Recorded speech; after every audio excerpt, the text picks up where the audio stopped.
Hey, everybody, welcome back to YouTube. Want to jump in here and talk about masculinity and the effects of mental health. This is a serious issue. We just are getting out of Mental Health Month in June, and it's just an important topic we need to talk about on a regular basis. And I know a lot of men are struggling with it. So, guys listening right now, it could be one of you guys. But internally, men struggle with mental health for a lot of different reasons. One of the predominant things is that old school mentality around support and help is preventing men from actually seeking any type of external external support, external influence, external guidance, or whatever you want to term it.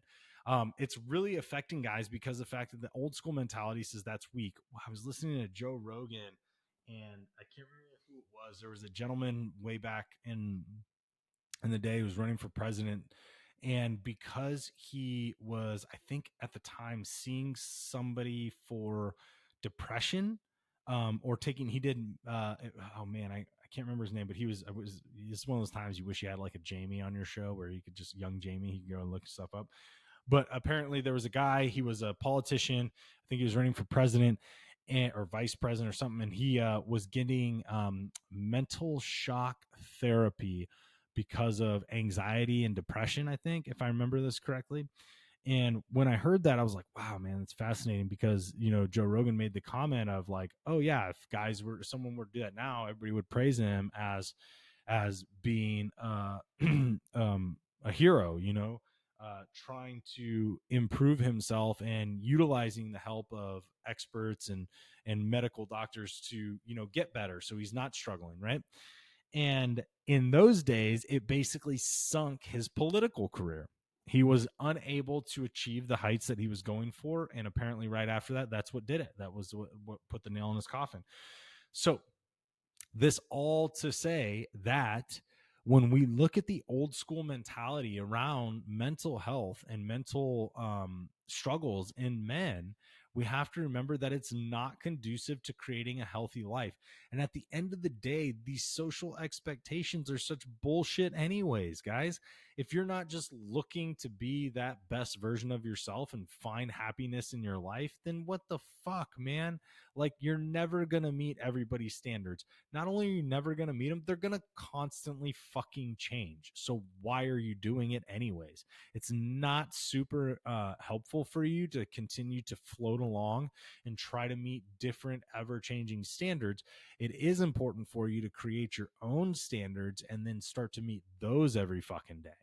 But at the end of the day, this old school mentality of seeking support and help. And trust me, guys, I've struggled with that too. Like, I have been like, oh yeah, I can't talk about a problem or something I'm dealing with because of fear of how I believe other people are going to see me. And it's like, no, man, like, you need to utilize the resources that you have in your life, whether it's money and buying and having a therapist and a properly trained therapist, whether it's having money and and investing in a coach, somebody who has walked your life and offers coaching programs, whether it's having a good support group, maybe it's a circle of men who you guys do a men's group once a week or once a month, like whatever it may be. Like, look to those things and be okay that with embracing them. And I think we're on the trajectory that is becoming more acceptable and also more sought after. But on the same token, I know the majority of men still struggle with that old school mentality. I hear it all the time, guys. I hear it from the elder dudes, from you know, the older generation. And I hear it from my generation as well. And dudes still struggle with this shit. And you need to start looking for whatever help is going to be most meaningful and most impactful to you, because there's strategies therapists don't use or won't use or can't use that coaches or guides or mentors can use. And then there's things that therapists know that those people don't know because they don't have proper education in psychology. None of it is to say that any of it works better than the other. It's just to say what fits your way of learning and implementing things into your life to improve where you sit as a man today, how you show up. So just look to those things, look to those people, and see what potentially may fit, and put your ego down and accept the fact that having support is a great thing. Like, we wouldn't function well as a special operations unit if we didn't have support.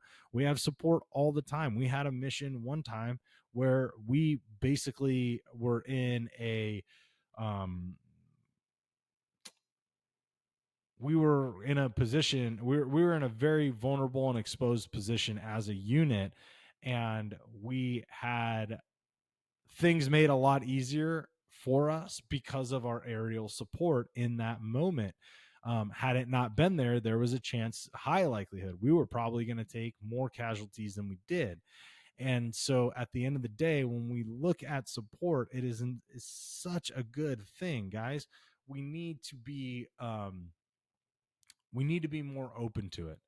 And mental health is a serious place because the fact that, like, if you're struggling in this way, you probably don't have the tools and techniques to get it past it. So you need external resources to help. You can't just do it on your own. You can't just pick up a book. It's a lot easier and a lot faster to get probably go purchase a course, or coaching, or therapy. Probably much faster, save you a lot of heartache, and will probably less money too, because you'll get the results a lot quicker to improve your life, as opposed to wasting all kinds of money and ending up there inevitably anyways. So just think about that and just get rid of that old school mentality. It doesn't serve you, and it never served those men either. They just don't talk about how it didn't serve them because they don't know any better. The next thing that I really find, guys, when it comes to mental health, is that they're unable to express their emotions. And this is important because we've talked about it a lot, man. Your emotions, you are designed to have them. There's nothing wrong with them. We all have them. Women have them, men have them. And we have to accept the fact that they play a role in how we behave. And especially for us as men, majority of you guys react more emotionally than you think.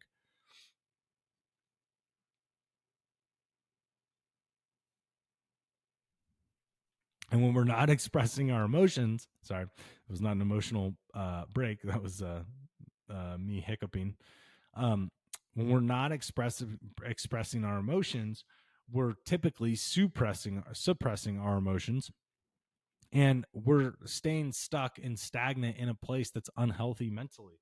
So this is what helps. This is what progresses our anxiety. This is what progresses our struggles uh, psychologically with ourselves, is that we are not expressing our emotions. So we're shoving them down, and they're causing physical ailments. They're causing psychological ailments. This is where we need to be able to express those things, because the fact that whether it's you hitting a pillow or you sharing a story with somebody, getting it out will help to process the emotion, so you're not causing physical or emotional ailments. If you can do this, men, I suggest doing it. If you still struggle with it, first start practicing by saying things out loud. Second, maybe say a couple of things that aren't as impactful, that make you feel exposed and super vulnerable, but allow some of those emotions to get out to a trusted resource, maybe a close friend, a sibling, something like that, a parent. But give that a little bit of a taste so you can start to practice it. And then when it comes out more regularly, you're able to do it to the right places so you can get the right support. Um, Also, with mental health, man, build strong brotherhood. Like, I can't stress this enough. Like, the men around you are either looking to tear you down or they're looking to build you up. But regardless of what way that's going, you chose them in your life. So you got to take responsibility for that. And so all I can say is be intentional and be conscious about the men that you bring into your circle, and bring in men who are going to build you up, as opposed to taking you down. Men that are going to challenge you to help you to rise, as opposed to taking you down and being that crab that pulls you back in the box. Like, start being start being intentional about who is in your circle. Start being intentional about the men who support you and give you help when things aren't going right, because everybody will be there for you when things are going right, but very few people want to be there for you when things aren't going right. And so it's your opportunity, it's your discretion to say who it is that you bring into your circle. And undiagnosed red flags, guys, like anxiety and depression, are key indicators that we're psychologically not taking care of ourselves. And so when you look and see some of those things that are coming up in your life, maybe you're easily agitated, and maybe you're expressing emotions in incorrect times, right? Like, because the fact that you're not addressing the emotions internally. But when you start to see these red flags, it's time that you say, hey, how can I do something better for myself psychologically? Because these are psychological red flags. These are things that are coming out because suppression is being done, and because you're not allowing yourself to process emotions. You're not allowing yourself to expose improvements to your mentality or perception. You're not giving yourself the opportunity to remove the depression and anxiety, potentially by working through trauma.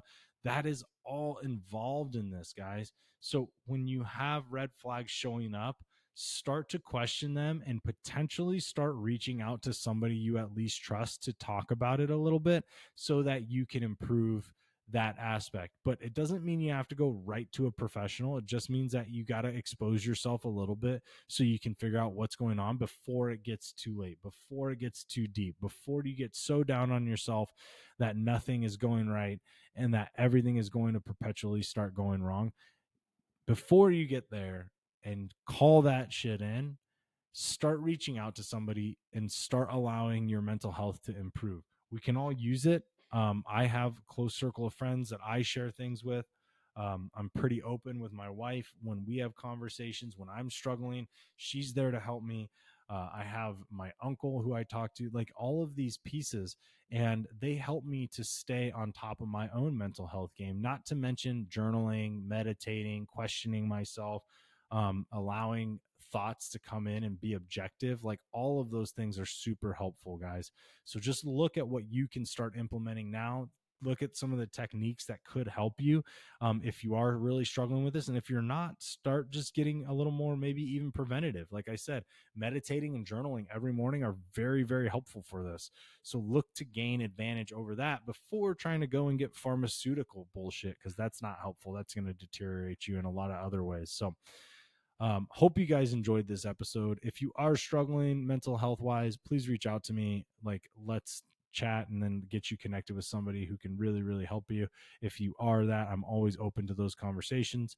And hopefully this helps somebody just learn how to take care of themselves a little better today. All right, everybody. I'll see y'all next week.